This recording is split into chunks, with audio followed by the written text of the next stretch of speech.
Salam sejahtera, kita bertemu lagi dalam Berita Borneo Turi TV malam ini.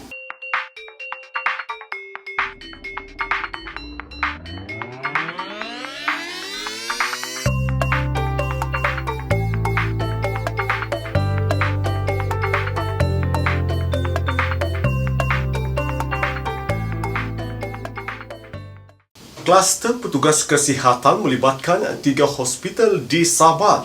Dengan yang terbaru, Hospital Queen Elizabeth II. Terdapat 31 kes positif baru COVID-19 bagi kluster petugas kesihatan di Sabah yang kini membabitkan 3 buah hospital iaitu Hospital Queen Elizabeth II, Hospital Wanita dan Kanak-Kanak Sabah, Likas dan Hospital Keningau berbanding hanya 2 hospital sebelum ini, kata Ketua Pengarah Kesihatan Datuk Dr. Nur Hisham Abdullah. Kluster petugas kesihatan di Sabah merupakan satu kluster yang melibatkan 3 buah hospital Kementerian Kesihatan Malaysia, iaitu Hospital Queen Elizabeth, Hospital Wanita dan Kanak-Kanak Likas dan Hospital Keningau. Sehingga 18 April 2020, terdapat 31 kes yang telah dikenal pasti positif COVID-19 dalam kluster ini, termasuk 2 kes baru dilaporkan hari ini. Kesemua kes masih dalam rawatan setakat ini dan kluster ini terdiri daripada 23 petugas kesihatan dan 8 ahli keluarga ataupun orang awam. Kluster ini mula dikesan apabila keputusan ujian COVID-19 adalah positif pada 2 April 2020 bagi salah seorang kaki tangan hospital yang melapor diri di Hospital Queen Elizabeth. Beliau didapati tidak sihat dan mempunyai gejala batuk dan sesama pada hari tersebut. Siasatan dan saringan bagi kontak kaki tangan tersebut telah dijalankan. Jangkitan COVID-19 telah didapati positif bagi beberapa rakan setugas serta ahli keluarga mereka. Kesemua 31 kes masih berada di dalam ward. Beliau berkata demikian dalam sidang media harian COVID-19 di Kuala Lumpur. Dr. Nur Hisham berkata tiada kes yang mendapat jangkitan ini semasa mengendalikan pesakit COVID-19. Katanya Kementerian Kesihatan giat mengesan dan mengasingkan petugas kesihatan yang dijangkiti COVID-19 bagi mendapatkan rawatan selanjutnya. Kluster yang kesihatan di Sabah itu ialah kluster yang baru, ada melibatkan 3 hospital, Hospital Likas, Hospital Queen E2 dan juga Hospital Keningau. Jadi daripada asal dia pada salah seorang pada warga kita yang daftar dan dia ada demam dan sebagainya, kita ambil positif dan dia dah menjangkiti rakan-rakan. Jadi kita sekarang ni telah mengesan mereka dan juga kita telah asingkan mereka untuk rawatan seterusnya. Sebelum ini, Pengarah Kesihatan Sabah, Datuk Dr. Christina Rundi memaklumkan kluster petugas kesihatan melibatkan 2 hospital iaitu Hospital Wanita dan Kanak-Kanak Sabah di Likas dan Hospital Keningau. Pertambahan 3 kes baru COVID-19 menjadikan Lahadatu kini berada dalam zon merah. Daerah ketiga di Sabah yang mencatatkan lebih 41 kes selepas Tawau dan Kota Kinabalu. Lahadatu mencatatkan 42 kes COVID-19 setakat hari ini, menjadikannya zon merah ketiga di Sabah. Menteri Kesihatan dan Kesejahteraan Rakyat, Datuk Frankie pun berkata, hari ini sebanyak 10 kes baru dilaporkan di 7 daerah di Sabah. Notis perintah tutup premis di Hospital Wanita dan Kanak-Kanak Sabah, Likas, hanya melibatkan 1 wad sahaja, iaitu Wad Melur. Pengarah Kesihatan Sabah, Datuk Dr. Christina Rundi dalam satu kenyataan semalam berkata, wad itu dikuarantin 14 hari sehingga 28 April ini sebagai langkah memastikan jangkitan COVID-19 tidak menular di hospital berkenaan. Beliau berkata sepanjang tempoh kuarantin itu, tidak ada kemasukan pesakit baharu dan semua anggota yang bertugas di wad tersebut dikuarantin di kemudahan yang telah ditetapkan oleh Jabatan Kesihatan Negeri Sabah. Manakala untuk perkhidmatan lain di hospital itu beroperasi seperti biasa dan orang awam tidak perlu bimbang untuk mendapatkan rawatan di hospital berkenaan. Menurutnya, siasatan terperinci mendapati jangkitan COVID-19 di Hospital Wanita dan Kanak-Kanak Sabah terhad kepada golongan anggota kesihatan dan kontak terdekat seperti ahli keluarga dan kontak serumah. Maka orang awam dinasihatkan untuk tidak panik dan bekerjasama serta memberi sokongan padu kepada usaha Jabatan Kesihatan Sabah dalam menangani situasi ini. aktiviti pengesanan jangkitan COVID-19 akan dilakukan secara aktif di Kota Kinabalu susulan pengumuman Kementerian Kesihatan semalam yang meletakkan Kota Kinabalu dalam kategori zon merah. Saringan secara besar-besaran pemantauan kendiri oleh orang perseorangan, keluarga dan majikan perlu dilaksanakan. Dalam perkembangan berkaitan, Datuk Dr. Christina berkata 11 daripada 16 kes COVID-19 yang dilaporkan di Keningau terdiri daripada kluster anggota kesihatan Hospital Keningau. 5 kes selebihnya adalah jangkitan generasi pertama yang terdiri daripada ahli keluarga yang duduk serumah dengan anggota kesihatan. Beliau berkata siasatan awal mendapati punca jangkitan kes adalah dari luar daerah dan kemudiannya menjangkiti beberapa kontak sekerja. Katanya siasatan juga mendapati tidak berlaku jangkitan silang kepada pesakit kerana semua anggota kesihatan menggunakan peralatan perlindungan diri PPE semasa bertugas. Makmal Bio Keselamatan Tahap 3 BSL3 Universiti Malaysia Sabah UMS antara Makmal Universiti Awam yang menjalankan ujian saringan COVID-19 di negara ini. Makmal berkenaan menjadi kelebihan kepada UMS kerana terdapat hanya 3 makmal seumpama itu di seluruh negara selain Universiti Malaysia dan Institut Penyelidikan Perubatan. Pengarah Institut Penyelidikan Bioteknologi UMS, Dr. Zarina Amin berkata, makmal BSL3 di Institut Penyelidikan Bioteknologi UMS itu memiliki prasarana biokeselamatan yang membolehkan penyelidikan kuman bahaya dijalankan dalam keadaan selamat. Seterusnya membolehkan penyelidik menjalankan tahap penyelidikan lebih tinggi. Menurut Dr. Zarina, makmal BSL3 UMS turut direka khas bagi penyelidikan membabitkan ejen penyakit berjangkit, patogen tahap 3 termasuk tuberculosis, virus H1N1, virus Japan encephalitis dan virus Nipah.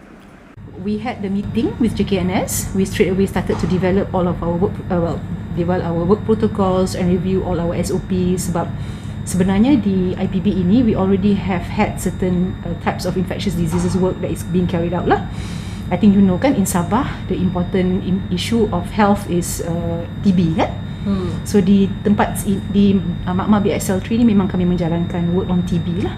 At the same time we all work on pathogenic microorganisms. For example, Dr. Vijay is involved with coronaviruses, the research di certain parts of Kinabatangan caves. So, jadi saya juga adalah seorang medical microbiologist and all the team is all related lah. Dr. Zarina berkata demikian ketika ditemui BTTV di makmal BSL3 UMS. Dr. Zarina berkata walaupun kumpulannya bukan dalam kalangan doktor perubatan namun beliau yakin menerusi kepakaran dimiliki UMS dapat membantu meringankan beban makmal kesihatan awam di Sabah bagi melakukan ujian saringan COVID-19. When we do this kind of test kan Ilona, it's really important that we are able to accurately identify whether one is positive or negative. Because I think you know kan, positif tu satu hal. Kalau false negative, kalau kita report benda tu as false negative, we might be bringing back that person out back into a community when he might be positive. Then he will be infecting other people, right? So that is why this kind of, you know the nature of the virus, right? So that is why it's really important, especially for a laboratory that has been appointed by MOH or JKNS to assist them with their normal diagnostic testing that is being carried out by other diagnostic laboratories, kan? So it's really important that the results that we have from the institute and UMS particularly is correct. Pasukannya terdiri daripada 10 individu namun hanya 6 penyelidik sahaja melakukan proses ujian saringan berkenaan. The WHO protocol say that the gene expression is the best way, accurate way to diagnose the presence of the virus in the sample. So in order for us to do that, the sample that comes with this nasopharyngeal swab, okay, which is coming from the MKAKK, we will then need to take out the RNA. That's what we call the extraction RNA. So once that RNA is out, then only we are able to do the next RT-PCR step. Menurut beliau, seluruh kumpulan penyelidik COVID-19 UMS juga bersetuju untuk bekerja 7 hari seminggu bagi melakukan ujian ini dengan sasaran menjalankan lebih 1,000 sampel setiap minggu. Because according to the WHO protocol, you actually have to do it by 2 genes. One is the E gene, the other one is the RDRP gene. Stuff and chemicals. So that is one of our challenges in this team, is that we have to work according to what we have. So some days we have TechPath, we run TechPath, different system. Some days we have Mediven, we run Mediven, different system. So every day we have to change. That's why our team, we always have to meet and discuss every day, because it depends on what reagents we have. Okay, so currently we have 3 types of systems and reagents. The RNA extraction and the RT-PCR actually takes special expertise. Some people have the assumption that this needs to be done by medics. The medics are not necessarily suitable if they are not trained to do these kinds of techniques. So for us, we have been trained to do this because Kerajaan Sabah membangunkan sistem baru bagi mempermudahkan permohonan dan semakan bantuan COVID-19. Setiausaha Kerajaan Negeri Datuk Safar Untung berkata, pelancaran sistem baru ini akan membantu meningkatkan kecekapan penyampaian pakej bantuan COVID-19 Sabah yang diumumkan Ketua Menteri pada 25 Mac lalu. Sistem baru ini mengintegrasikan data-data di dalam sistem yang digunakan sebelum ini. Ia bertujuan untuk membolehkan permohonan daripada warga Sabah dalam kategori B40 yang berada di Semenanjung Malaysia dan Sarawak. Sistem baru ini juga diperluaskan bagi membolehkan permohonan dan semakan bantuan COVID-19 Sabah kepada golongan sasaran termasuk warga tua, anak yatim, orang kelainan upaya, ibu tunggal, petani, pekebun kecil, nelayan dan penternak. Datuk Safar memberi jaminan keselamatan dan integriti data pemohon adalah terpelihara dan sistem baru ini tidak akan menimbulkan kekeliruan biarpun data dalam sistem lama dan sistem baru diintegrasikan.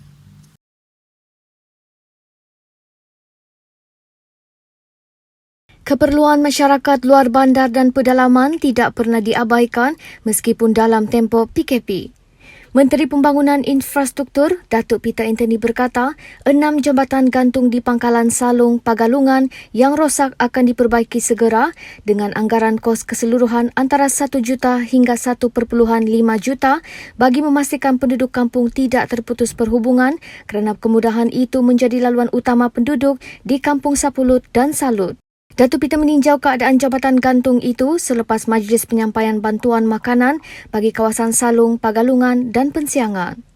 Banjir di Pangkalan Salong, Pagalungan pada 8 April lalu menyebabkan jambatan gantung di beberapa buah kampung telah mengalami kerosakan.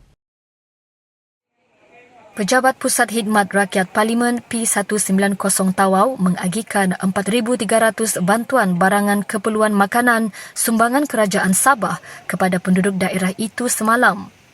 Timbalan Ketua Menteri merangkap Ahli Parlimen Tawau, Datuk Christina Liu berkata, tumpuan diberikan kepada golongan memerlukan seperti warga emas, ibu atau bapa tunggal dan anak yatim. Katanya antara lokasi penyampaian bantuan berkenaan adalah sekitar Pasar Basah, rumah ibadah dan kampung. Sementara itu, Ketua Polis Daerah Tawau, Asisten Komisioner Peter Umbuas berkata, Tawau kini dibahagikan kepada 6 zon selepas mengambil kira kemudahan keperluan asas seperti bekalan makanan dan perbankan. Langkah itu bertujuan menghadkan pergerakan selain mengelak orang ramai bertumpu di pusat bandar bagi mendapatkan barangan keperluan harian seperti di Pasar Tanjung dan Sin-On. Hidangan 5 bintang dengan harga amat berpatutan memasuki fasa ketiga Perintah Kawalan Pergerakan PKP, operasi penjualan makanan secara bawa pulang atau takeaway kini turut disediakan hotel bertaraf 5 bintang, Sutra Harbour Resort yang memperkenalkan menu istimewa oleh chef terkemuka. Antara menu ditawarkan adalah oxtail asam pedas, seafood black pepper, nasi ayam steam dan panggang, kari kepala ikan, sweet and sour fish fillet, wok fried marinated chicken with salted egg yolk, oriental style sauteed prawn in mild spicy cream sauce dan nasi goreng sutra. Kesemua menu ini dijual pada harga amat berpatutan antara RM12 hingga RM32 net dan hidangan yang ditempah boleh diambil di lobi The Magellan Sutra Resort. Tempahan boleh dibuat dengan telefon atau WhatsApp pada talian 017-813-0922 bermula 9 pagi dengan pesanan terakhir pada 4:20 petang setiap hari. Pembayaran boleh dilakukan melalui kad kredit atau debit, Maybank ePay atau secara tunai semasa mengambil tempahan. Tempahan melalui Foodpanda juga akan dibuka dalam masa terdekat ini. Seorang lelaki warga Filipina yang melarikan diri kerana enggan dikuarantin akhirnya menyerah diri selepas lebih 27 jam dan dibawa oleh keluarganya ke pusat kuarantin Felda Residen Sahabat 16 Lahad Datu hari ini. Perkara itu disahkan oleh Ketua Polis Daerah Lahad Datu Asisten Komisioner Nasri Mansur. Terdahulu, suspek dianggarkan berumur 30-an datang ke Klinik Kesihatan Felda Sahabat untuk menjalani saringan kesihatan COVID-19 9 pagi semalam. Selepas sampel ujian diambil, lelaki itu diarahkan untuk ditempatkan di pusat kuarantin berkenaan namun dia melarikan diri. Bagaimanapun, tepat jam 12.30 hari tadi, pengurus ladang di tempat suspek bekerja menghubungi polis dan memaklumkan keluarga lelaki itu akan menyerahkannya sendiri untuk dikuarantin. Polis meneruskan siasatan mengikut Seksyen 270 Kanun Keseksaan dan Seksyen 14 Akta Pencegahan dan Pengawalan Penyakit Berjangkit 1988 Akta 342. Seorang pemandu lori ditahan kerana bukan sahaja ingkar perintah kawalan pergerakan PKP, malah memandu dalam keadaan mabuk, mengaku dirinya pegawai kanan kastam dan mengeluarkan kata-kata kesat kepada petugas OP COVID-19 di Jalan Tuaran Bypass, Kota Kinabalu 12.30 malam tadi. Dalam kejadian itu, suspek berusia 34 tahun dikatakan memandu kereta jenis berdua beza seorang diri ditahan petugas yang sedang menjalankan sekatan jalan raya OP COVID-19. Ketua Polis Daerah Kota Kinabalu, Asisten Komisioner Habibi Manjiji berkata, hasil pemeriksaan mendapati suspek dipercayai berada dalam keadaan mabuk dan memberi alasan tidak munasabah iaitu hendak membeli minuman keras di Tebobon Menggatal. Memandangkan suspek ingkar PKP dan memandu dalam keadaan mabuk, polis bertugas bertindak menahan suspek. Bagaimanapun, suspek bertindak agresif dengan mengeluarkan kata-kata kesat kepada pegawai polis yang bertugas dan mengaku dirinya sebagai pegawai kanan Jabatan Kastam. ACP Habibie berkata, suspek kemudian ditahan dan dibawa ke Ibu Pejabat Polis Daerah Kota Kinabalu untuk siasatan lanjut. Siasatan mendapati suspek bukanlah pegawai kanan kastam dan ketika dibawa ke lokap, suspek sekali lagi bertindak agresif menyebabkan anggota polis menggunakan kekerasan minima untuk mengawal keadaan. Suspek direman selama 4 hari bermula semalam dan siasatan masih dijalankan mengikut Seksyen 186 Kanun Keseksaan kerana menghalang penjawat awam menjalankan tugas dan Seksyen 269 Kanun Keseksaan dan Peraturan 11-1 Peraturan-Peraturan Pencegahan dan Pengawalan Penyakit Berjangkit langkah-langkah di dalam kawasan tempatan jangkitan 2020. Jadi kalau kau tahu law, kenapa kau mabuk jalan malam-malam begini? Cubaan penyeludup mengambil kesempatan di sebalik perkhidmatan penting atau Essential Service of COVID-19 untuk menyeludup keluar sebanyak 5,070 kotak minuman keras bernilai 7.4 juta ringgit yang dimuat dalam 2 lori gagal apabila ditahan polis di Jalan Pekan Menumbuk semalam. Dalam kejadian 8.15 malam itu, 2 lelaki berusia 20 dan 40 tahun yang juga pemandu lori berkenaan turut ditahan oleh pasukan polis marin PPM Labuan. Timbalan Pesuruhjaya Polis Sabah Datuk Mazli Mazlan berkata, bertindak atas maklumat, PPM Labuan menahan 2 lori yang ketika itu sedang melalui laluan Essential Service kerana dalam keadaan mencurigakan. Pemeriksaan lanjut ke atas kedua lori itu menemui 5,070 kotak minuman keras pelbagai jenama bernilai 7.4 juta ringgit yang diletakkan di ruang kargo barang dan ditutup dengan kanvas berwarna hijau. Datuk Mazli berkata penyeludup terbabit menggunakan dasar Essential Service yang dibenarkan oleh kerajaan dalam PKP dan mereka mengambil peluang ini untuk menjalankan aktiviti penyeludupan di sebalik dasar yang dikeluarkan.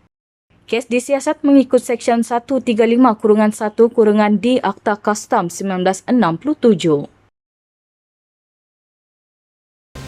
Saudara, Perintah Kawalan Pergerakan PKP Fasa ketiga kini tinggal hanya 10 hari lagi.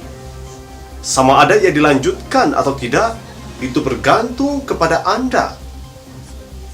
Terus patuhi PKP dan duduk di rumah. Sabrinus Haribun, BTTV.